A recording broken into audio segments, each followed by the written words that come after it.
किए, गुरुदेवन के दे, और नहीं कछु चाहिए, निस दिन तुम्हारी से।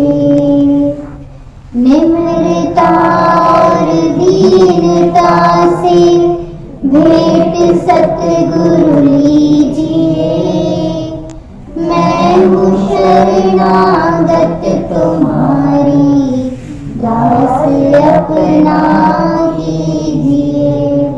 मैं हूँ शरणागत तुम्हारी, दास अपना कीजिए। बोलो जयकारा बोल मेरे श्री गुरु महाराज की जय। सतगुरु देव भगवान की जय।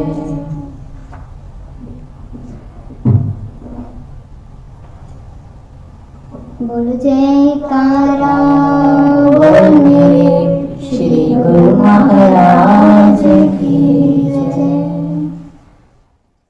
आप सभी गुरुमुखों के लिए हमारे श्री श्री 108 श्री हजूर सतगुरु दाता दयाल जी महाराज ने प्रेम भरी शुभ दुआ आशीर्वाद फरमाई है। बोलो जयकारा बोल मेरे श्री गुरु महाराज की जय। पूज्य साईं जी ने भी सबको याद करते हुए प्रेम भरी शुभ दुआ आशीर्वाद फरमाई है। बोलो जयकारा बोल मेरे श्री गुरु महाराज की जय। जैसे सभी गुरुमुखों को पता ही है, लीलाएं भी सुनी है सबने कि किस तरह श्री गुरु महाराज जी अभी पाकिस्तान, सिंध, टेरी और दुबई को अपने दर्शनों से कृतार्थ कराए और सभी भक्तों को ऐसी ऐसी लीलाओं से निहाल किया, जिसके बारे में अभी सोचते हैं तो लगता है पता नहीं वो कौन सी दुनिया थी, वो कौन सा समा था। इतनी लीलाएं हुई जो अगर शुरू करें तो वो खत्म ही ना हो। इतनी दातें, इतनी आशीर्वादें गुरु महाराज जी ने लुटाई जिसका कोई अंत नहीं। बोलो जयकारा तो गुरुमुखों, ये प्रोग्राम, ये समा, ऐसी घड़ियां जो आती हैं, ये सिर्फ और सिर्फ दुर्दरगाही मौज जब खुद मालिकों की होती है तो ऐसी घड़ियां बन आती है।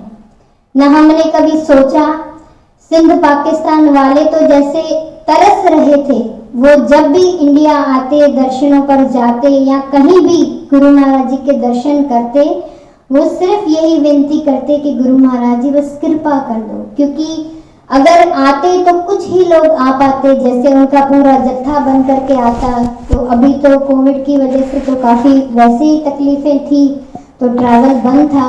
उससे पहले भी अगर आते थे तो कभी 100, 150, 200, 250, पर जो संगतें वहाँ पर इतनी बेशुमार हैं, वो इतनी तरस रही थी कि कब हमें गुरु महाराज जी के दर्शन होंगे।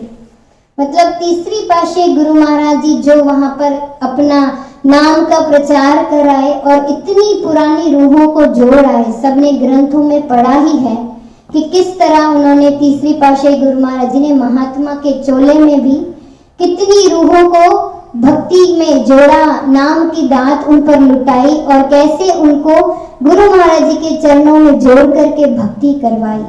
किस तरह हमारे परम पूजनीय श्रीमान जी को निकाला स्कूल में जाकर के, खास अभी पूरी स्कूल में तो कितने सारे बच्चे थे, पर उनको एक ही वो नजर आए जिसके अंदर वो भक्ति का खजाना था।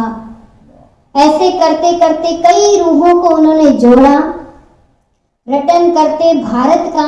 फिर दोबारा पहली पातशाही गुरु महाराज जी ने, जैसे सबने पढ़ा है कि उनकी समाधि वहीं पर थी, एक प्रेमी के घर पर।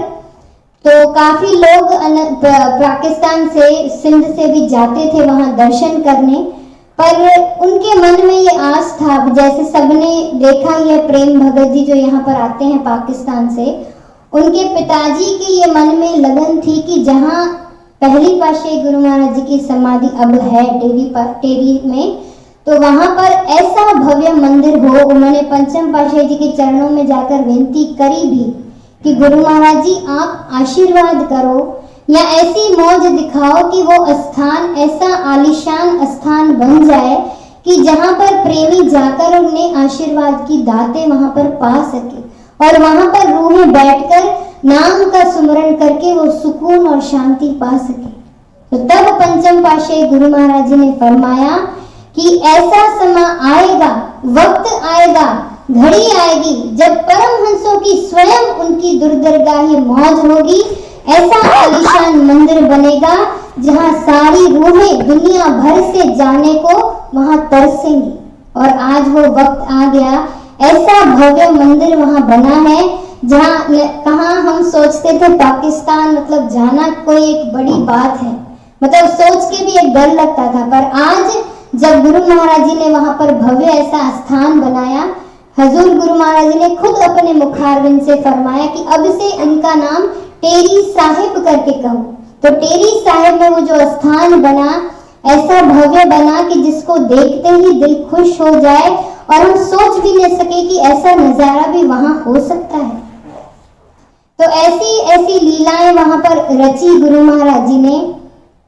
साईं जन को तो आज्ञा हो गई थी, जो पहला प्रोग्राम वहां पर 8 नवंबर का था, जो कि वहां के चीफ जस्टिस वहां पर मंदिर में आए थे, उसका भी ये प्रोग्राम इसी रीजन से बनाया था कि ताकि उनको हम बता सकें कि इस मंदिर को या इन परमहंस दयाल जी के मानने वालों की तादाद इतनी बड़ी है कि आप उसको ऐसे भव्य मंदिर का निर्माण कराओ या उस जगह को आने जाने की सुविधा ऐसे दो कि संगतें खुलेआम आए, दर्शन करके आराम से जा सके, कोई दिक्कतें ना हो। तो उस प्रोग्राम के समय हम पहुंचे थे लगभग 5 को वहां पर कराची में, फिर हैदराबाद गए। तो वहां से हैदराबाद से लगभग 7-8 बसें भर के गई। उसके बावजूद फ्लाइटों में भी काफी प्रेमी पहुंचे।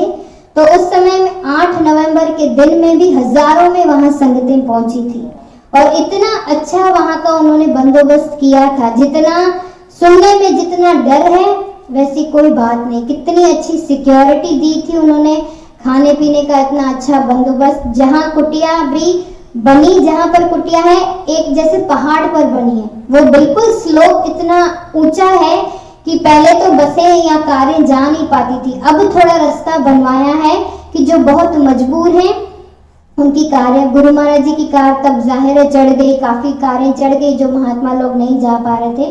पर उस समय भी चीफ जस्टिस की भी कार ऊपर चढ़ आई। तो जैसे उसने अंदर आया वो खुद देखकर हैरान हो गया कि भाई इतनी संगत इनकी है। और उनका जब उन्होंने दर्शन किया तो वो खुद कह रहे थे कि आपके मुर्शिद तो ऐसे हैं कि आंखें देखे नहीं हटती। इतना प्यारा, इतना सुंदर स्वरूप, उन्होंने खुद अपना सिर झुका दिया। तो देखो ऐसे महान हस्ती जो हम शायद उतनी उनसे प्यार हमारा नहीं है, जो बाहर अभी महिमा सुन करके वो प्यार हमारा जागृत होता है कि हम कितने भाग्यशाली हैं जो हमको ऐसे संत महापुरुष, हमें ढूंढने की भी जरूरत नहीं पड़ी, खुद उन्होंने हमें चुन चुन कर अपनी चरण शरण बख्शी है। तो हम कितनी भी हमारे अपने भागों की सराहना करें उतनी कम है कि हमारे कोई ऐसे पुण्य होंगे जो हमको ऐसा दरबार मिला, ऐसे इस वक्त के हाजिर संतों महापुरुषों की चरण शरण मिली। वो प्रोग्राम इस सुख से हुआ। उसके बाद इंतजार में थे कि कब गुरु महाराज जी को वीजा लगे, क्योंकि सबके वहाँ इंडियन पासपोर्ट है। प्रार्थना सभी दिल से कर रहे थे, वहाँ के मिनिस्टर वगैरह भी लगे हुए थे। वो दिन सभागा आया जो लगभग 12 या 13 तारीख को हम साइनल की मौज उठी। अब जब तक वीजा लगे, अब संतों को बैठना तो आता नहीं, तो हैदराबाद में बैठ के करेगा। जब प्रोग्राम फाइनल हो तो तैयारियां शुरू हो। तो साइनल ने कहा चलो चलते हैं। फिर वो हम गए अपर सिंध की तरफ, जहाँ श्रीमान जी का घर था, भिरकंड की तरफ। वहां पर भी छोटे छोटे गांव हैं और वहां पर भी काफी संगतें हैं। नसीराबाद हम पहुंचे, जहाँ पर अभी भी 30वीं पातशाही गुरु महाराज जी के नाम से कुटिया है, वहां पर संगत भी आती जाती है। जैसे कुटिया में हम पहुंचे, मत्था टेका, उधर ही फोन आ गया कि गुरु महाराज जी को वीजा लग गई, सारे पूरी टीम को वीजा लग गई। गुरु महाराज जी समेत 14 महात्मा लोग जो उनके साथ थे और हमारे अम्मा जी का भी, स्टाफ का भी 12-13 लोगों की वीजा तो सबकी अप्रूव हो गई। और वो दिन, वो घड़ियां आई कि गुरु महाराज जी ने अपना प्रोग्राम बताया और बताया कि 24 तारीख को वो वे पेशावर कृपा करेंगे, उसके बाद टेरी। तो सबकी अब ऐसी लगन, वो प्रोग्राम आधे में छोड़ के हम सब वापस आ गए हैदराबाद, क्योंकि प्रोग्राम सारा हैदराबाद होना था। हालांकि कराची में भी कुटिया पहले थी, पर अभी वो सारी उसको तुड़वा के दोबारा बनवा रहे, तो वहां कंस्ट्रक्शन हो रही थी। हैदराबाद में देखा जाए तो कुटिया छोटी थी, पर वहां पर अब कहते हैं ना, जो धरती की पुकार होगी या गुरु महाराज जी ने जैसा सोचा होगा, उस चीज को होने के लिए कुदरत काम वैसे बनाती है। तो हैदराबाद में कुटिया होने के बावजूद वहां आसपास क्योंकि घर थे तो उतनी सुविधा समझ नहीं आ रही थी कि हजारों की तादाद में संगत कहाँ मत्था टेकेगी, कैसे। तो कुदरती पता चला कि कोई प्रेमी है जिन्होंने पूरी एक समझो कॉलोनी ही खरीद ली। उस कॉलोनी के अंदर अभी भी हमारा एक कुटिया का भी प्लॉट है और काफी लगभग प्रेमियों के ही सारे, कोई मतलब बाहर का कोई है ही नहीं। जिसको भी पूछो वो प्रेमी बोले ये मेरा प्लॉट है, ये मेरा प्लॉट है। अंडर कंस्ट्रक्शन वो भी एरिया पूरी है, पर कुछ एक बंगले बने हुए थे जिसमें ये सारा प्रोग्राम हुआ। और वो गुरु साईंजन पहुंचे, वो जगहें देखी, साईंजन को पसंद आई। 2 बंगले 2 भाइयों के हैं जिनमें गुरु महाराज जी के रहने का किया था। 1-2 बंगले और थे जहां पर सामने मत्था टेकने का सबको करवाया था। कुछ दूरी पर एक खाली प्लॉट था, सिर्फ खाली प्लॉट, कुछ भी वहां पर नहीं था, जैसे जंगली पेड़ वेड़ निकले हुए थे। अब उस जगह को देख करके हम सोच रहे थे कि 10 दिन में प्रोग्राम है, अब वो कैसे होगा, ये तैयारियां कैसी होगी। पर कुदरत खुद लग गई उसकी सेवा में, कैसे वो रंग रूप बदल गए। 12 से लेके 22 तक हम तो वो जहां पर जिन्होंने बंगला, उन्होंने कहा हम वो प्रेमियों के अंदर इतना प्रेम, इतनी खुशी कि जो भी प्रेमी से पूछो वो कहते हम अपना घर खाली करके देने को तैयार है, बस गुरु महाराज जी आए और हमको दर्शन दिखा। और वाकई कई प्रेमियों ने पूरे अपने मकान खाली करके दे दिए। बाहर से जी संगतें जो आई थी, आपको पता ही होगा, यहाँ से भी कुछ चले, कुछ कनाडा से आए, कुछ कहीं से आए, तो उनके लिए हमने सोचा कि होटल बुक करें। उन्होंने कहा हो ही नहीं सकता, हमारे घर इतने कि गुरु महाराज जी तो आए हैं, उनकी संगतें हैं, वो हमारे घरों में रही। जैसे यहाँ पर भी शुरू में होता ही था कि प्रेमी खुद अपने घरों में संगतों को रहते थे, तो वही माहौल वहां बन गया। लोगों ने इतने अपना प्रेम भाव दिखाना, सबने अपनी ड्यूटियां लेनी शुरू करी। और साईं जी ने जैसे ही अनाउंस किया प्रोग्राम, सेवा समिति बुलवाई गई। अब सेवा समिति बोलो तो ये इतना हॉल है उस मंदिर का, और सेवा समिति पूरा हॉल भर गया। मैंने कहा साईं जी आज तो सेवा समिति की मीटिंग है। बोले पूरी सेवा समिति है, 200 से ऊपर लोग तो सिर्फ सेवा में। अब इतनी जो संगत आए तो सेवादारी भी चाहिए, तो इतनी प्यार से सबने अपनी जिम्मेदारियां ली, ड्यूटी ली। साईं जी ने फिर अनाउंस किया, जैसे ही प्रोग्राम बताना शुरू किया कि श्री गुरु महाराज जी 24 तारीख को पाकिस्तान कृपा करेंगे, पर पहले उनकी मौज है कि टेरी जाएं। तो टेरी उतरेंगे, वहां दर्शन करके फिर 25 सुबह आरती शाम दर्शन, 26 सुबह आरती शाम दर्शन, 27 28 4 दिनों की जो उन्होंने तारीखें सुनी, इतनी जयकारे उन्होंने लगाए, इतने जयकारे लगा के उन्होंने पूरे हॉल क्या पूरे पाकिस्तान को गुंजा दिया। इतनी उनके अंदर खुशी आई कि वो सोच नहीं सकते थे कहाँ गुरु महाराज जी का आना, कहाँ 1 दिन 2 दिन नहीं 4 दिन, उसके बाद 1 दिन और कराची में तैयारियां करते करते वो दिन आ गया। 22 तारीख को आज्ञा हुई, जो साईंजन 21 तारीख को निकल गए, टेरी में गए, सारी तैयारियां देखी, क्योंकि वहां पर अभी तक रहने का नहीं है, अभी वो जगह भी इतनी बनी नहीं, अभी सिर्फ हॉल ही बना है। तो रहने का हम कुटिया से 1 घंटा दूर कोहाट में भी एक जगह है और पेशावर 2-2.5 घंटे दूर भी एक गेस्ट हाउस हमने करा था, जहां पर वो सारी हमने रहने का बंदोबस्त करा था। तो 21 तारीख को साईं जी निकले, टेरी की तैयारी देख करके 22 को साईं जी चले गए दुबई गुरु महाराज जी को लेने के लिए। 22 को वहां की एक बाई जी और मैं निकले, हम पेशावर में तैयारी करने निकले।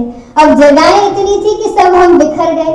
फिर कुछ बाई जी यहाँ ज्योति बाई जी हैं और दूसरे 2-3 बाई जी वो चले गए टेरी। सब अपनी अपनी जगहों पर पहुंचे, अपनी अपनी सेवा में लग गए। हम पेशावर में तैयारी कर रहे हैं और डर भी बहुत लगे क्योंकि जगह घर अपना नहीं था, गेस्ट हाउस था, वहां पर तैयारी करनी थी। जैसे तैसे मतलब कहते हैं ना, कुदरत ने जो सोचा उसने वो, हम खुद वो कमरे को या वो गेस्ट हाउस को देखकर हैरान हो रहे थे कि क्या ये वही जगह है। इतना उसका जैसे रंग रूप बदल गया, चादरें बिछ गई, गुरु महाराज जी का कमरा तैयार हो गया। आ गया वो सुनहरी दिन 24 तारीख। 23 तारीख गुरु महाराज जी ने दुबई कृपा की, साईं जी ने वहां दर्शन किए। अब इतने देखो संगतों को दर्शन देना, हालांकि अगर हम गुरु महाराज जी की उम्र देखें, कितनी उनकी उम्र है, फिर भी उन्होंने कोई थकान नहीं जाहिर की। जितनी खुशी गुरुमुखों को, उससे दुगनी खुशी गुरु महाराज जी को। इतना वो खुश थे कि वो 23 तारीख को वहां से दुबई कृपा की। दुबई के सारा दिन उन्होंने वहां पर दर्शन खोले। आराम तो पता है संतों का होता नहीं है। 23 रात को, आधी रात को ही वहीं से फ्लाइट थी जो कि पेशावर पहुंचनी थी। तो गुरु महाराज जी रात को निकल गए एयरपोर्ट दुबई पहुंच करके, वहां थोड़ी देर करके विश्राम अपनी फ्लाइट में आकर के 24 सुबह को पेशावर एयरपोर्ट पर उतरे। उस उतरते ही फिर 10 मिनट दूर ही वो गेस्ट हाउस था जहां पर हम वहां पर खड़े थे। वो उनका रूप देख करके, अब पहले मिला समाचार 10 मिनट में आ रहे हैं, अच्छा 15 मिनट में आ रहे हैं, 5 मिनट में आ रहे हैं। वो धक धक हमारी बढ़ती जाए क्योंकि साईं जी भी साथ नहीं थे, उनके साथ ही थे। अब लग रहा था कि कोई कमी पेशी ना हो। पर गुरु महाराज जी को देख करके फिर तो सारी चीजें भूल गई। गुरु महाराज जी को भी मन हुआ था कि जल्दी बस टेरी जाए। पहले तो था कि नाश्ता पानी वहां करेंगे, और उनको था बस जल्दी करो। आधे घंटे, जहां 1.5-2 घंटे रुकने का प्रोग्राम था, आधे घंटे में उन्होंने कहा चलो गाड़ियां निकालो। गुरु महाराज जी तैयार, गुरु महाराज जी की गाड़ी तैयार, उनके साथ 7-8 गाड़ियां और जहां जो और स्टाफ था या हम थे। 15 मिनट में ऐसे भागे सारे, और गाड़ियों के पीछे गाड़ियां और पुलिस सिक्योरिटी भी थी साथ में।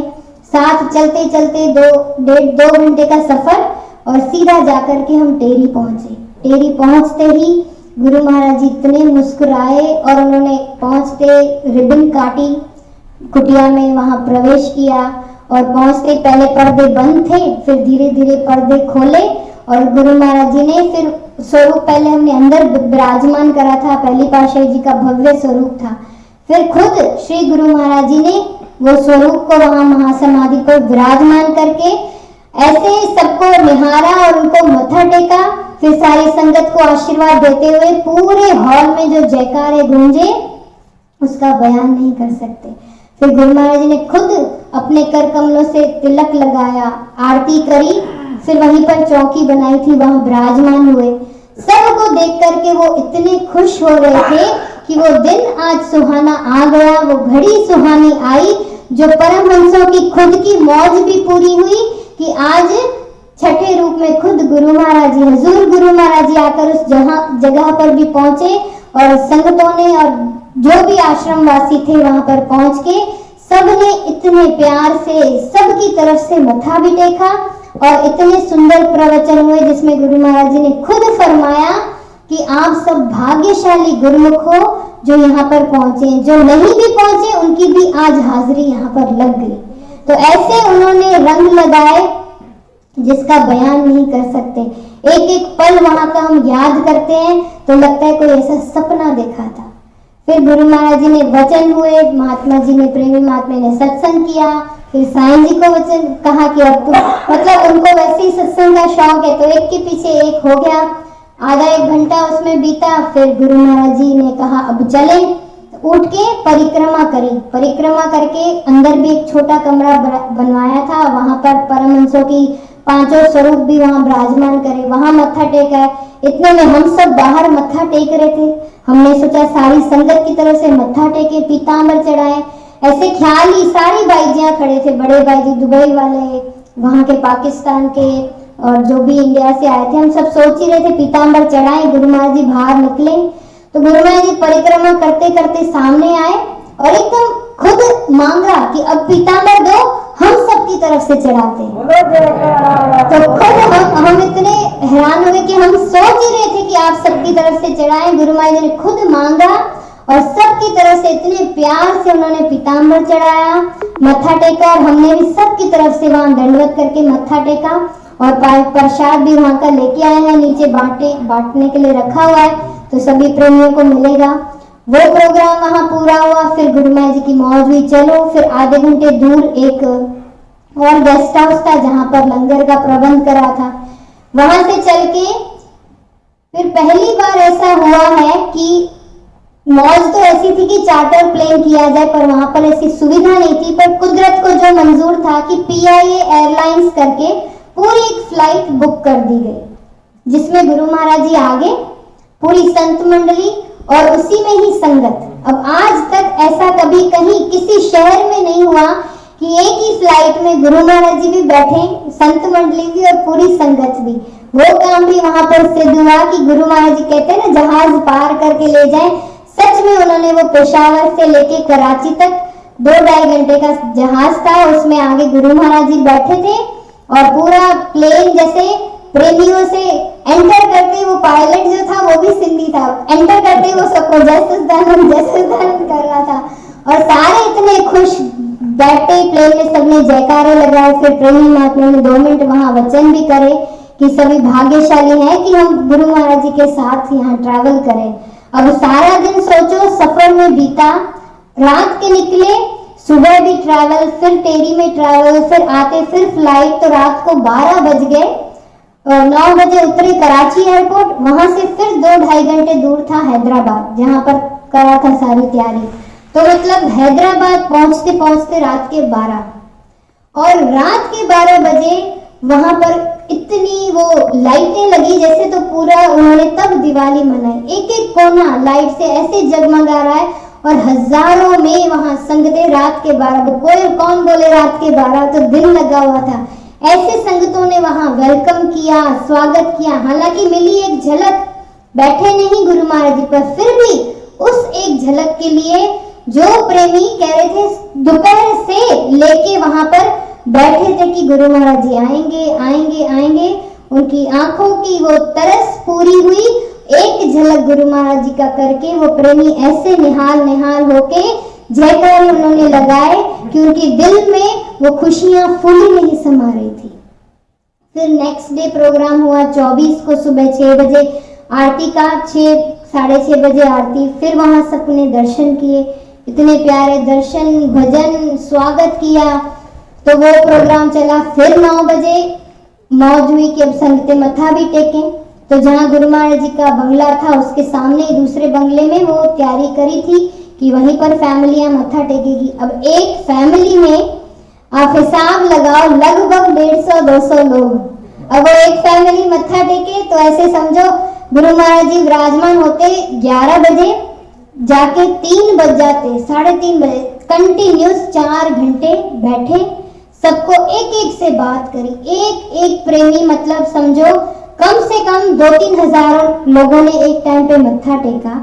इतने लोगों से बात करना, एक एक को आशीर्वाद देना, एक एक से हाल चाल पूछना, कोई मजाक बात नहीं है गुरुमुखो। इतना थकान वाला सफर तय करके फिर भी गुरु महाराज जी के चेहरे पे इतनी मुस्कान, उनको खुश देखकर सारी संगत खुश, सारी संगत को देखकर खुश, गुरु महाराज जी खुश। एक एक का भाव ऐसे पूरा कर रहे थे। कोई कुछ भेंटा लाया, कोई कुछ चीजें ला रहा था, कोई कुछ भोग लगाने के लिए ला रहा था। सबको उसकी भावना अनुसार आशीर्वाद देते, सबको निहाल कर रहे थे। वैसे ही फिर शाम को दर्शन खुलते 5 बजे गुरु महाराज जी फिर कृपा करते। फिर यहाँ पर जैसे हम सिस्टम करते हैं, सबने देखा है, जब पलंग यहाँ लगता है तो दर्शन करने के लिए ऐसे बैठते हैं, और जब आरती होती तो यहाँ, तो वो यही का सिस्टम वहाँ के प्रेम भगत ने यही करा था। जैसे न्यूयॉर्क में सिस्टम होता है वही सिस्टम हम लाएंगे। तो वहां पर जो प्लॉट में कह रही थी कि खाली था, और जब हम वापस गुरु महाराज जी के साथ 24 को पहुंचे सुबह आरती के हॉल में, तो मेरी तो आंखें देखती रहेगी। मैंने कहा ये वही प्लॉट है। उसका तो रंग रूप ही बदल गया था। क्या तो वहां के वो टेंट ऐसा लगा जैसे कि मतलब आप हजारों की शादियां छोड़ दो, बड़े बड़े लोगों की कोई मीटिंग जहां हो, वैसे बड़े बड़े महंगे हॉल छोड़ो, आप ऐसा वहां पर देखे, जो प्रेमियों ने देखे उनसे आप पूछो कि देखने वाला बनता वो चीज आई कहां से, वो चीज कुदरत ने तैयार करी थी। ऐसा वहां का वो घड़ियां थी, वो वक्त था जिसके मतलब अब मेरे पास शब्द नहीं है, मैं कैसे बयान करूं। एक एक प्रेमी ने ऐसे भाव, एक प्रेमी वहां पर लेके आया, वहां की सिंध की टोपी मशहूर है, वो टोपी ले आया, गुरु महाराज जी ने पहनी, बोले बोल और क्या है, एक जैकेट लाया, वो भी गुरु महाराज जी ने पहना, फिर पूछ रहे और क्या है, फिर एक स्वेटर था, वो भी गुरु महाराज जी ने पहना। और एक एक चीज मतलब जो चीज श्रद्धा भाव से ला रहा था, गुरु महाराज जी ऐसे उसे स्वीकार कर रहे थे, मतलब समझो अंदर अंदर से उनकी तारें जुड़ी। और जो कह रहे थे ना गुरु महाराज जी, तीसरी पातशाही गुरु महाराज जी ने लास्ट सिंध में 1939 में वहां से निकल के आए थे इंडिया, उसके बाद वहां पर नहीं जा पाए थे।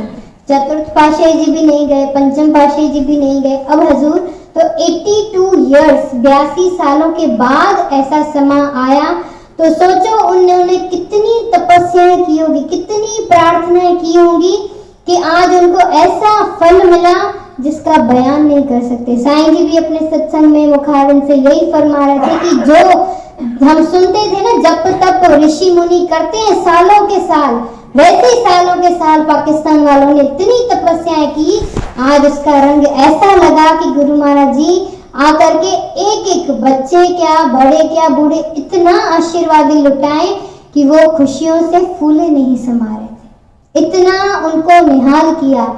वक्त वक्त पर आकर सत्संग में भी सबने सुना होगा, छोटे बच्चे भी आकर गुरु महाराज जी से इतने प्यार से बातें करते कि गुरु महाराज जी आपको पाकिस्तान में अच्छा लग रहा है, हमें तो आपको देखकर बहुत अच्छा लग रहा है, हमें इतनी खुशी हो रही है आपको देखकर।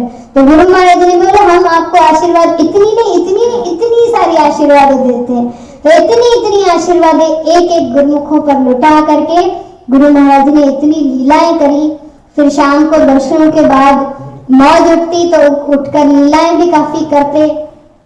फिर दूसरा दिन हुआ, वही सुबह आरती पूजा, तो हम पता नहीं चलता था, वो दर्शन हॉल का नाम भी इन्होंने कुदरती विशाल भवन जो अनंतपुर में है वो नाम दे दिया, और आरती पूजा जहाँ होती वहां का परमहंस अद्वैत मंदिर।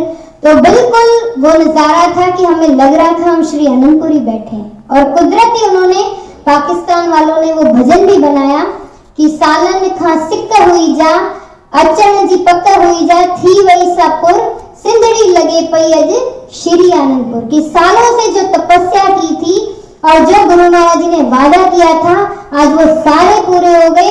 आज सिंधड़ी पूरी अनंतपुर लग रही है, और वाकई ही वो अनंतपुर का नक्शा जैसे गुरु महाराज जी ने वहां पर बना दिया।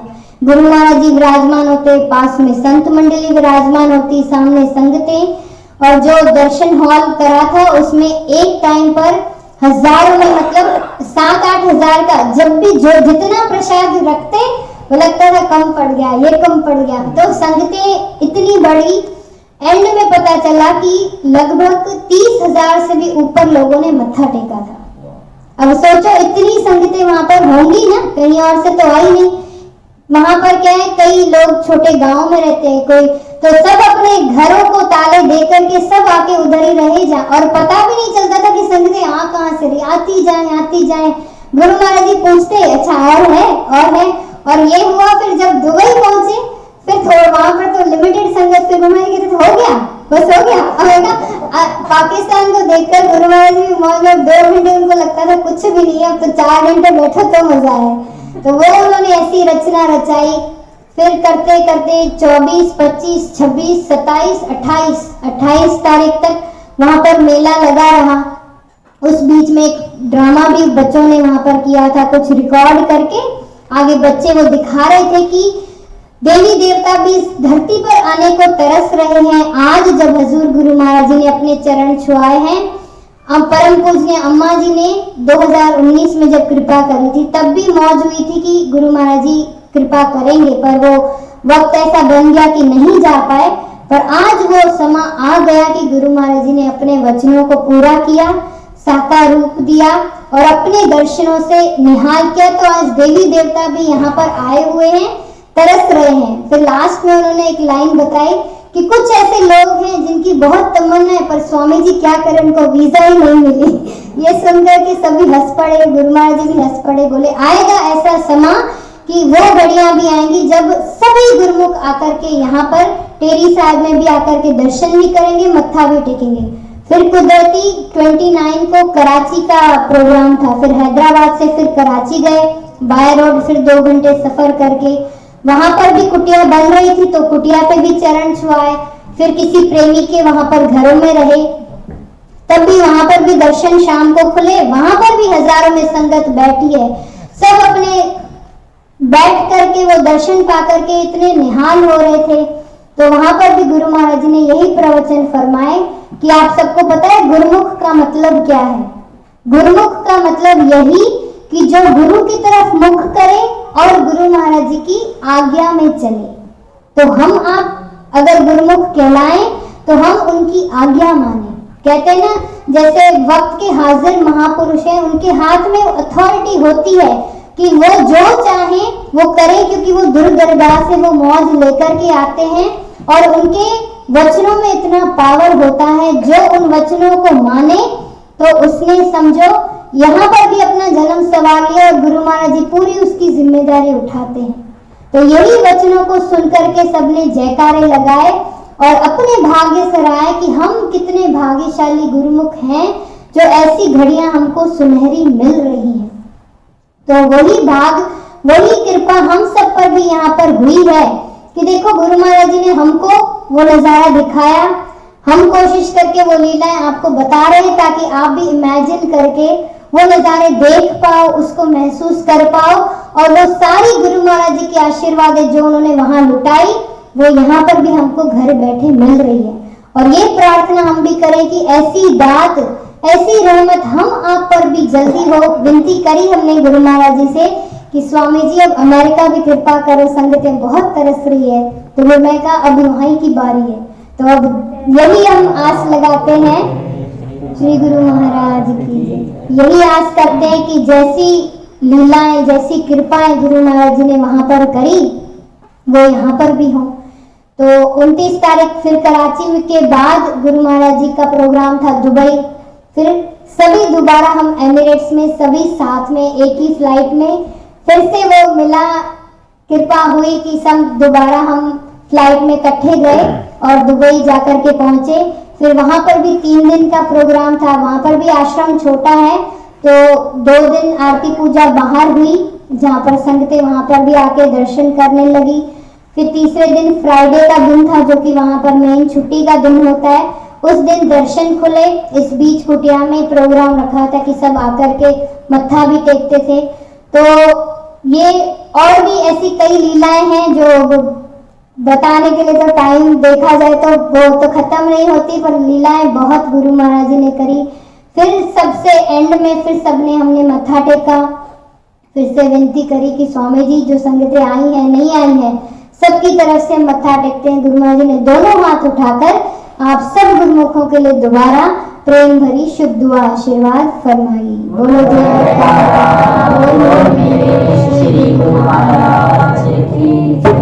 इतनी लीलाएं उनकी हैं जो इस जुबान में उतनी ताकत नहीं कि हम उतनी बयान भी कर सके, पर उनकी जो कृपा है इतनी हम सब पर है कि उस कृपा को पाकर हम अपने जीवन को अगर बिताएं तो हमारा जीवन क्या से क्या बन जाए। अब यहाँ पर हम सब बैठे हैं, कितना हमको सुकून, कितनी शांति मिल रही है वचनों को सुनकर। वहां पर गुरु महाराज जी जब जब भी वचन फरमाते, आपने भी सुने होंगे गुरु महाराज जी कैसे फरमाते हैं कि मालिक की भक्ति किया करो। अब वो समा, वो मुल्क ऐसा था, अब किसी ने गुरु महाराज जी को तो बोलना नहीं था, फिर भी गुरु महाराज जी अपने वचनों पे हमने खुद ये सुना, जितनी बार भी उन्होंने वचन फरमाए यही कहते थे कि जो गुरुमुख भक्ति कर रहे हैं, मालिक की भक्ति करो, ईश्वर की भक्ति करो, अल्लाह की भक्ति करो।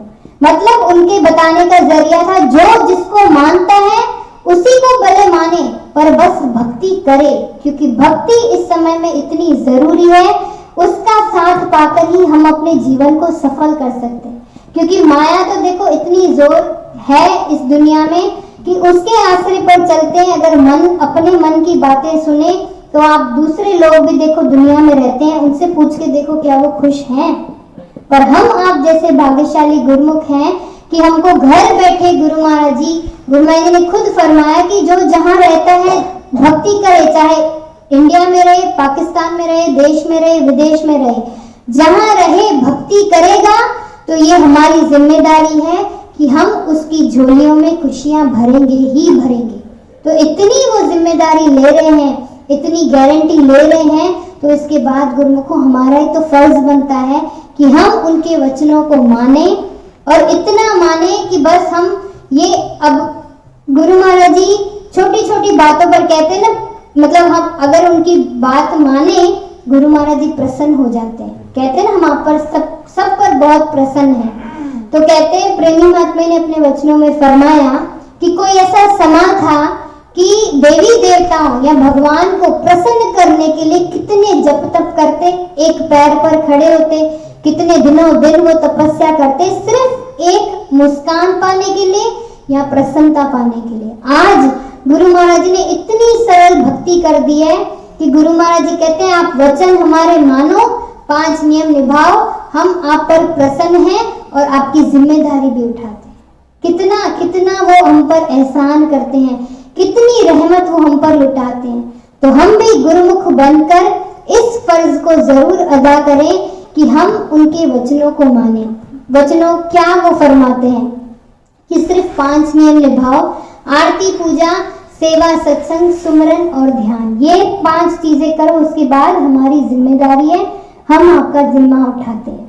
तो देखो कहते हैं ना कि अगर इस वक्त का अगर डॉक्टर है, उसको पता है इस दवाई का डोज आप डबल करो तो आपको जल्दी फायदा होगा, और कोई और मरीज को वो कहेंगे नहीं तुम्हारे बॉडी में इतनी क्षमता है कि तुम उसको 1 डोज ही लोगे तो चल जाएगा।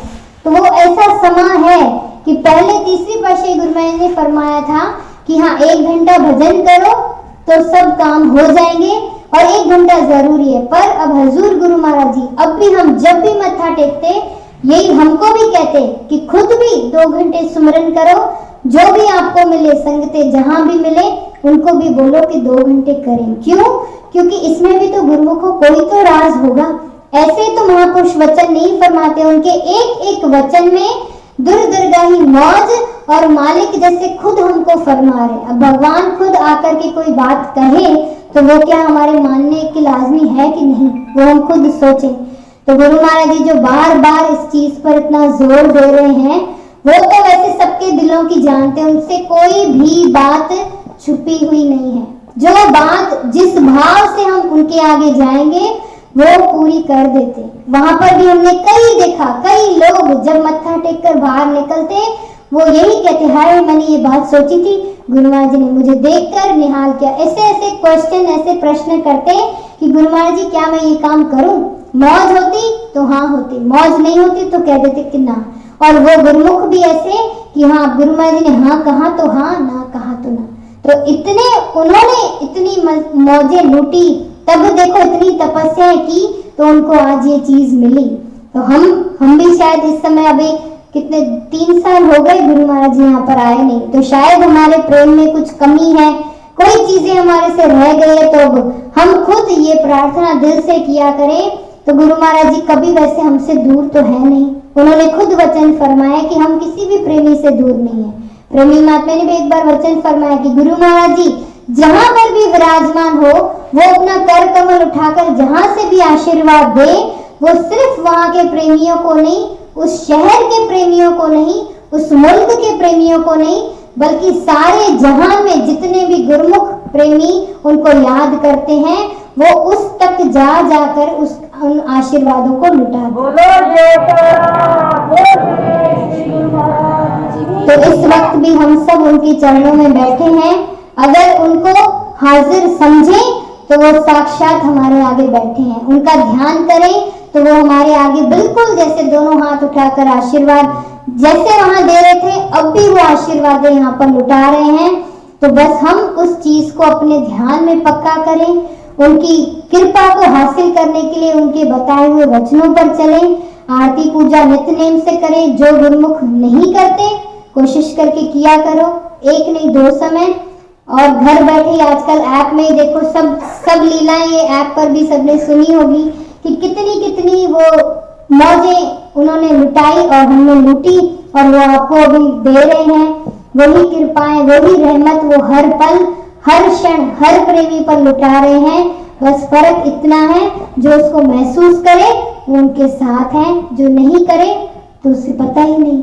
अभी इस आसपास भी देखो कितने घर होंगे, पर सब तो इस चीज को नहीं हासिल कर सकते। चुनी चुनाई रूहें होती हैं जो इस वक्त में कहते हैं ना, एक तो इस दर पर कोई आ नहीं सकता, आ गया तो ठहर नहीं सकता, ठहर गया तो जा नहीं सकता। ऐसी शक्ति है इस दर पर, ऐसी आलीशान दरबार हमको इस घोर कलयुग में मिली है गुरुमुखों।